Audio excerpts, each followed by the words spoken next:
qu'est-ce que c'est que la fatigue et sous quelle forme elle peut se manifester dans notre quotidien. Pourquoi ? Parce que souvent, on peut parler de fatigue comme étant, comment dire, quelque chose qui fait suite à un effort. Et on se rend compte, malgré tout, que dans notre quotidien, on peut être fatigué sans fournir particulièrement d'efforts. Normalement, la fatigue, c'est un effort élevé et une récupération basse. Donc si on arrive à récupérer suffisamment pour combler le surplus d'efforts, on récupère et il n'y a pas de fatigue. Physiquement, ça se passe comme ça. Si je vais aller faire du sport, je vais m'épuiser, je vais avoir des courbatures, et puis je sais qu'il va falloir, en fonction du temps que je ne suis pas allé au sport, entre 1 et 3 jours, pour pouvoir récupérer, pour que mes muscles puissent être en forme et pour que je puisse à nouveau recommencer mon activité. Si j'ai une compétition en préparation, je sais que je vais légèrement me surentraîner. C'est-à-dire que je vais limiter le temps de récupération et que je vais faire en sorte de continuer à travailler et à m'entraîner en essayant de ne pas dépasser une certaine limite qui me conduira à la blessure et qui m'empêchera de faire mon, ma compétition. Donc ça, c'est pour l'aspect physique. Et ce mécanisme-là, cette compréhension des efforts qu'on doit fournir et du temps de repos qui est nécessaire pour combler ce surplus, on peut le projeter du point de vue physique, on peut le projeter du point de vue émotionnel, psychologique et spirituel. Donc c'est large. Et si c'est simple pour nous de comprendre qu'au niveau physique, il suffit de dormir, bien manger et respirer correctement pour pouvoir récupérer l'activité, c'est un petit peu plus complexe de le comprendre après un épuisement psychique et après un épuisement émotionnel. On a un peu plus du mal à trouver les outils qui nous permettent de récupérer. Alors il y a des choses assez chouettes et communes, c'est-à-dire passer du temps avec les gens qu'on aime, manger des bons repas auxquels on n'a pas forcément l'habitude, voyager, faire en sorte d'avoir des activités qui nous apaisent le cœur et qui font en sorte de nous maintenir dans une certaine forme d'équilibre. Parfois c'est suffisant, d'autres fois on se rend compte que malgré tout ce qu'on rajoute à chaque fois, cette tension qu'il y a à l'intérieur de nous, cette fatigue, ce creux, n'est pas comblé. Et ça, c'est un peu difficile pour nous. C'est un petit peu difficile parce que ce qu'on a l'habitude de faire et de mettre en place pour résoudre une solution ne fonctionne pas. Parce qu'on utilise des moyens matériels pour régler une problématique qui n'est pas matérielle. Et c'est pour ça qu'à chaque fois, on se fixe encore des autres objectifs. Je serai moins fatigué si j'arrive à travailler un petit peu moins. Bonjour. Pas de soucis. Je vous en prie. Installez-vous. Je serai un petit peu moins fatigué si j'arrive à travailler un peu moins. Donc si j'ai un meilleur travail qui me permet d'avoir un petit peu plus d'espace. Puis quand on a un meilleur travail qui nous permet d'avoir un peu plus d'espace, on a envie de faire bien. Donc on entreprend. Et on se dit, bon, quand j'aurai terminé ce projet, je serai complètement reposé et puis je vais vraiment pouvoir profiter. Puis on s'arrête et on se dit, bon, j'ai beaucoup travaillé, il me faut un peu plus de temps pour ma famille. Donc on se met au service de notre famille, de nos parents, de nos enfants. Et on continue comme ça, on continue comme ça, on continue comme ça. Et à chaque fois, on rajoute une petite charge mentale, une petite charge émotionnelle, une petite fatigue. Et on ne prend pas le temps de se poser et de se reposer et de prendre suffisamment de recul pour se poser la question simple, qu'est-ce qu'on est en train de faire ? Qu'est-ce qu'on est en train de faire ?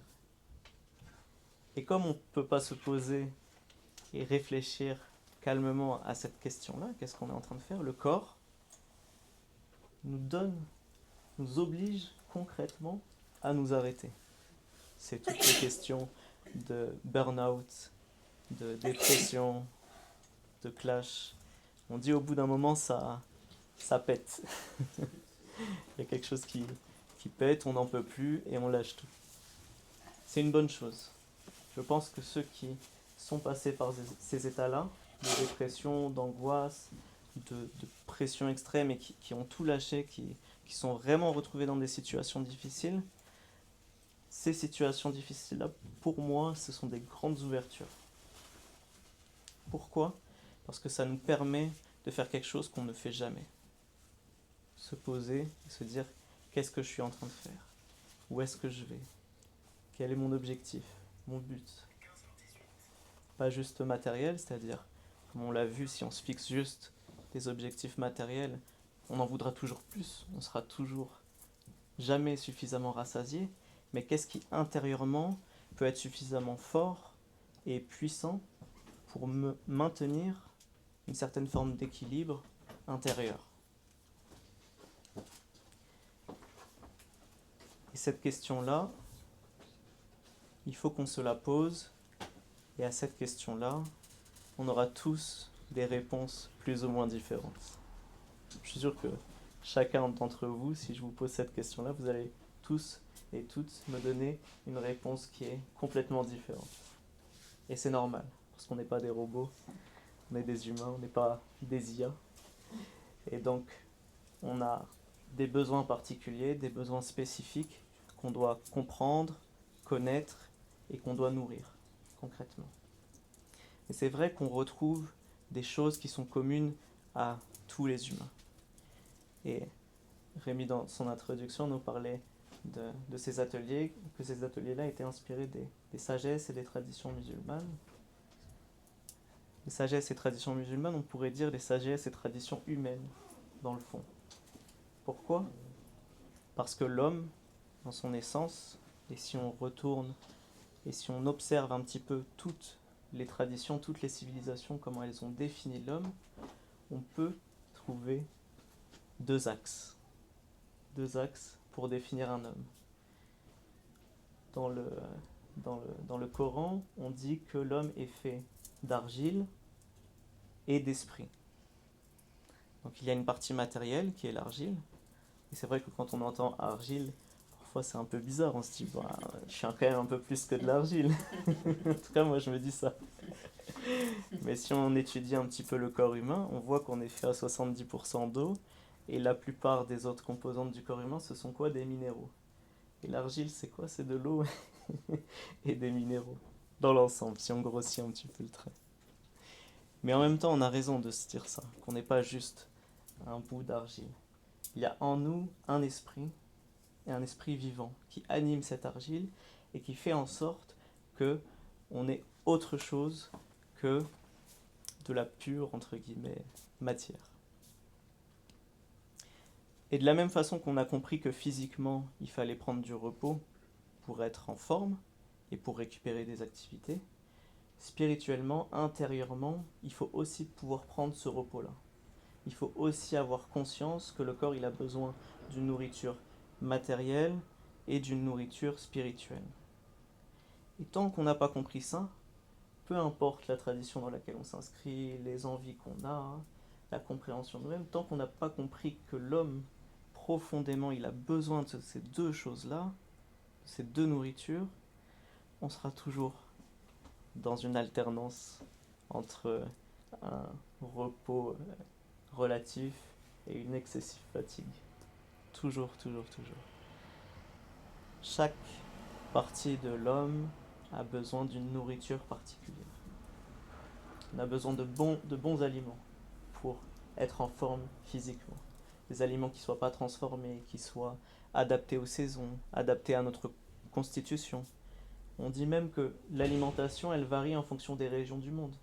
Donc si on va en Inde et qu'on donne à un Indien l'alimentation d'occidentaux, directement, son système digestif ne va pas le supporter. Et inversement. Donc même en fonction des régions, il y a une sagesse en termes d'alimentation physique.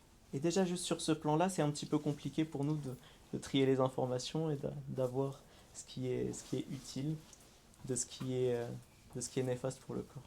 Mais on y arrive, plus ou moins. De la même façon, psychologiquement, on a besoin d'un équilibre et d'une nourriture. On a besoin de comprendre les choses, de les analyser, de savoir où est-ce qu'on se situe, de savoir comment est-ce qu'on fonctionne, comment est-ce qu'on se relationne à quelqu'un. Donc émotionnellement aussi, on a besoin d'une nourriture. On a besoin d'amis, de famille, de père, de mère, de parents. C'est des choses qui nous apportent une nourriture particulière et dans lesquelles on doit aussi trouver notre équilibre. Spirituellement, comme on a vu qu'on était et de l'argile et un esprit, on a aussi besoin de cette nourriture-là. Et quand on commence à réfléchir là, on se dit, bon, où la trouver? Où la trouver? Et c'est quand on la trouve, comment s'en nourrir? C'est là où intervient le principe de ces ateliers, le principe de méditation.